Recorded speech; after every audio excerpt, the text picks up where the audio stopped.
Now, an Emeritus Newsbrief, I'm Lynn Houston. The U.S. Labor Department says the number of jobs created in April was the highest for any month in 3 years. But that was tempered by the fact that the nation's unemployment rate went up 0.2%, and the number of those on extended unemployment benefits also went up.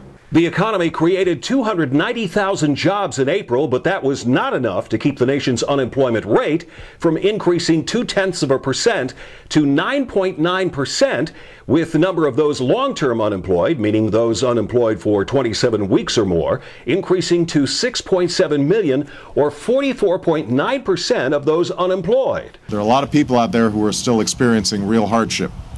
And we've got to be mindful that today's job numbers, while welcome, leave us with a lot of work to do. It's going to take time to achieve the strong and sustained job growth that is necessary. Our GDP is increasing. We now know that the economy has been growing for the better part of a year.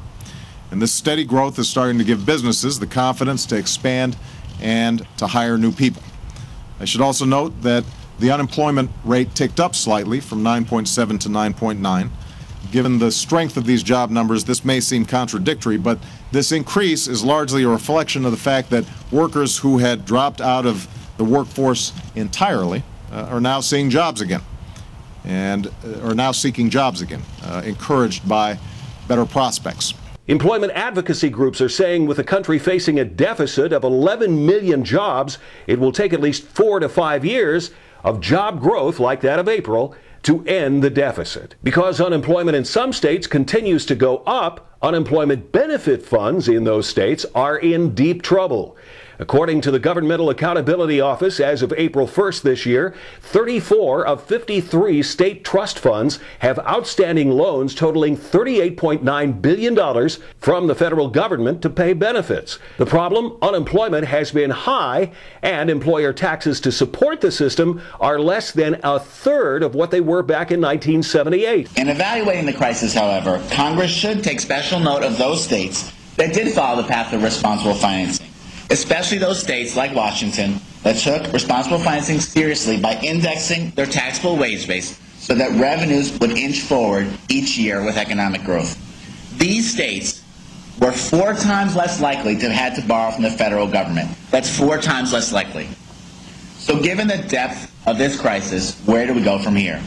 It took decades to get into this situation, and it's going to take years to get out of it. The CBO releases a study that predicts jobs in mining and fossil fuel production to drop, but there will not be enough job growth in alternative energy production in those same areas to avoid a jobs deficit. The Equal Employment Opportunity Commission gets a nearly $500,000 settlement for female workers at a basement waterproofing telemarketing company where male supervisors were accused of pressuring some teenage female employees for sex. More on that story on the employment page. The Pension Benefit Guarantee Corporation saving 6 more failing pension plans over the last 6 weeks. It forked over $111 million to save the pension plan for workers and retirees at a closed Borg Warner plant in Indiana.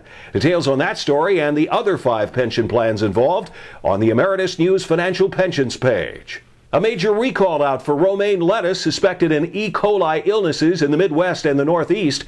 The lettuce comes from the Freshway Produce Company in Ohio. However, it was grown in Arizona and sold under the names of Freshway and Imperial Cisco. See the Emeritus News consumer page for more details. The safety of the nation's food supply came up again in a House subcommittee. The concern? Each year, more than 300,000 Americans are hospitalized. 5,000 die after consuming contaminated foods and beverages. The subcommittee heard a report from the Inspector General's office at Health and Human Services that identified significant weaknesses in FDA's inspections program. Our review found that more than half of food facilities went 5 or more years without an inspection. We also found that the number of FDA inspections is going down, even as the number of food facilities is going up. In 2004, FDA inspected over 17,000 facilities. In 2008, this number dropped to fewer than 15,000.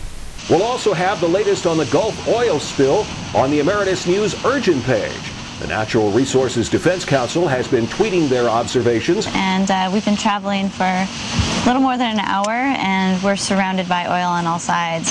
We've seen birds diving into the slick. We saw a whole pod of porpoises coming up, inhaling through the slick, going back down. We've seen sheen, we've seen dispersed oil, we've seen a heavy accumulation of oil on the surface of the water. The fumes are definitely present, and I actually feel a little nauseous sitting out here. Again, the latest on the oil spill in the Gulf of Mexico on the Emeritus News Urgent page. The latest on the biggest issues and public policy at emeritusnews.com. And live 24 hours a day, 7 days a week on the Emeritus News channel at livestream.com.